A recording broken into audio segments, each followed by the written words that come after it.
they didn't take you seriously. Yeah. And that is not an excuse for them. But part of the reason they didn't take you seriously is because you were your own worst enemy. 10. An uninvited baby mama. Callie Carter, the plaintiff, tried suing the father of her children, Quentin Fitchard, after an altercation between them took place at his mother's home. Her story begins to fall apart when Judge Judy grills her on the hot bench. There would have been no good reason for him to invite you to his mother's house and have his new girlfriend there. No good reason. Do you understand what I'm saying? Yes, ma'am. Yes, ma'am. The more we learn about the case, the more we feel for Quentin. When I turn around, it's her. I say, what are you doing? What's going on? I came to get the money. Okay, why did you just pull up? You could have called me or anything. Through some pinpoint prodding, we find out that Callie might have problems with boundaries, controlling Quentin's rights as a father, and possibly some ill will towards his girlfriend. This is a dreary case, especially considering that it involves children. But watching Fitchard's face light up when he learns about filing for a paternity order makes it seem a bit brighter. You made a baby and you have the responsibility to support that child and you have the right to see that child. And he doesn't want to see you anymore. Number 9. Trying to keep his kids. Parents have to make some tough choices when it comes to their kids, but this one just breaks our hearts. Carmela Minacci and her mother-in-law Nancy aim to sue the father of Carmela's kids, Joshua Mendez, for claiming her children on his taxes. Mr. Menendez claimed the two boys on his tax returns for the year 2016. Right, and I don't know why, because he didn't see them in that year. Judge Judy tries to establish a timeline of the events and makes it clear to everyone how unfit Carmela and Nancy were as caregivers. And in October of 2016, Child Protective Services is going to remove all the children because both of them are drug involved. It's then that we stumble upon the gut-wrenching decision Joshua had to make when he fell on some really tough times. Didn't want to do it, but due to being homeless at the time and not actually having a place to stay, I thought it was a good idea, which was my stupidity, thinking that the kids can stay with their mother until then. He ended up on the streets and decided to give up custody of his kids so they could live a better life. Just rip our hearts out, why don't you? Number 8. A Marine gets swindled. Eddie Elder, a Marine, has a strong need to give back to his community, which is why he tried to help Michael McKenty get back on his feet. He welcomed him with open arms by letting McKenty into his home, buying him a truck for his job, and even paying for an acupuncture session. He paid for everything. He drove me up in his car. So he came down to California. He came down the first that I met him. He had gave me an acupuncture appointment. I had never met him before and told me to meet him there. So this charming veteran managed to pull a chuckle from our favorite judge too. I only fear God and you a little bit. Well, Mr. Elder, I hope in that order.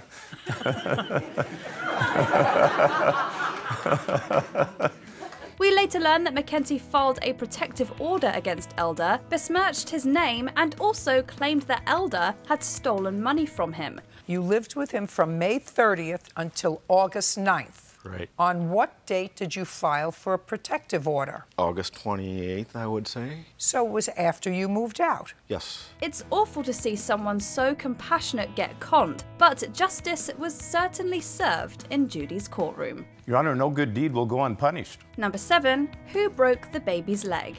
Now, your 4-month-old child had a broken leg. Yes.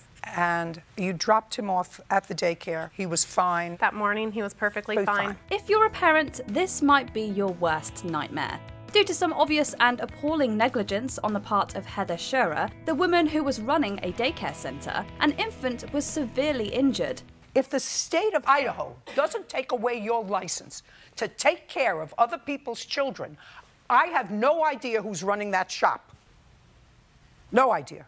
Outrageous. The plaintiff's 9-year-old child was playing pretty rough with their newborn, but instead of separating them, the daycare worker just asked the 9-year-old to play nicely.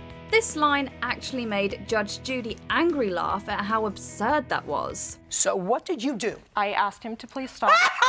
You asked him, according to you, I told him to pick up the baby and play nicely. Correct. You're an idiot. It is agonizing to hear the mother talk about what happened in gruesome detail and the daycare worker standing by her position. Like his leg was bent out to the side and it wasn't moving. Nobody knows if the accident happened in my care. We're just glad that the baby is okay.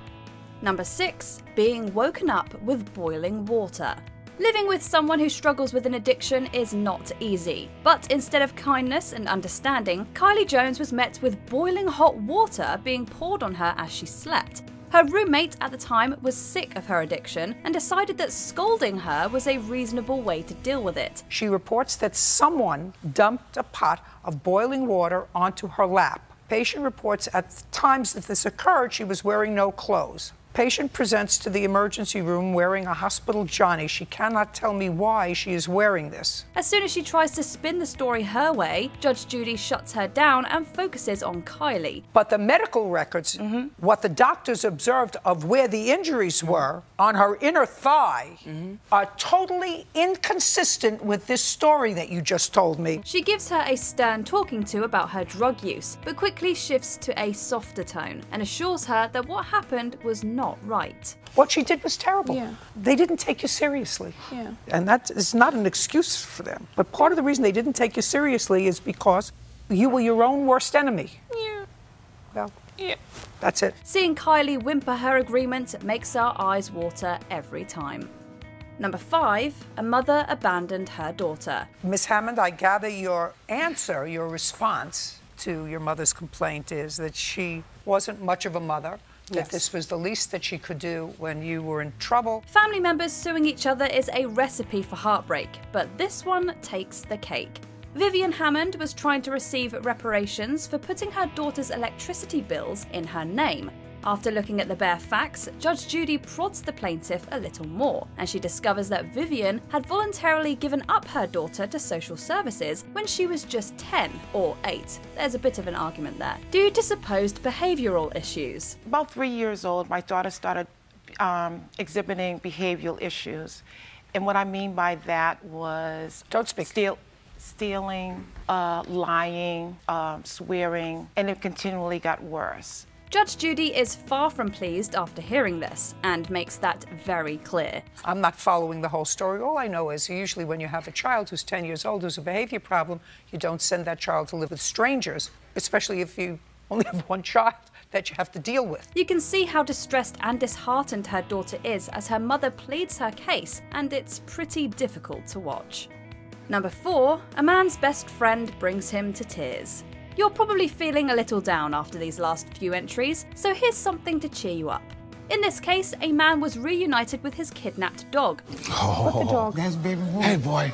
Hey, baby boy. Madam. Hey, man. The defendant claimed that she had purchased the dog and that it was rightfully hers. The question is this his dog? Judge Judy, being the professional that she is, heard both sides before going all King Solomon in the courtroom.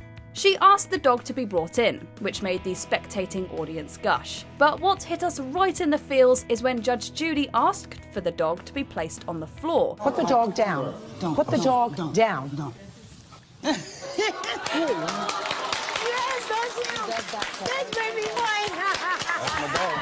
That's baby boy. He does that to everybody, Miss Your Honor. This little pooch darts straight for the man and makes him bawl his eyes out. Number 3, grieving mother sued for non-payment of son's burial. When it comes to a case as sensitive and saddening as this, there are no real winners. A funeral home owner had to sue a woman who had not paid her dues for her son's funeral. You wanted a proper burial for your son, which you considered was a proper burial. Yes, ma'am. The company did offer a free burial service to her, but the defendant, Cheryl Torres, wasn't keen on that. She asked for a proper funeral, which cost her $3,000, even though she was not able to pay for it. Of course, what I assume is you did a funeral for her that she was satisfied with, but ultimately she did not get this grant. That is correct. The part that stings is when Judge Judy tries to understand why Cheryl would choose an option that she couldn't afford. And then why did you stop? And it's not that I so much stopped, it's that it was getting too hard that my bills weren't fitting with everything else. This was a clear-cut case, and thankfully, it wasn't drawn out too long. Number 2, Judy gives a drug user some advice. Did you ask her for money for a drug test? Yes, yeah. On what date? Do you remember? I don't remember exactly the date. On what date did he ask you for money for a drug test? Jason Stemple was not in a good place when he appeared on Judge Judy. He had borrowed money from the plaintiff under the pretense of spending it on a drug test. And he told me that I had to move out, and he said he'd paid for the drug test, and I said there was no way you could have paid for a drug test at 9:30 at night. And he said?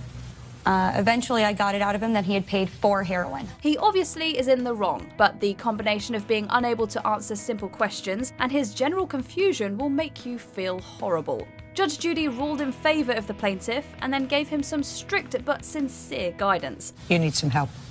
Do you understand? Okay?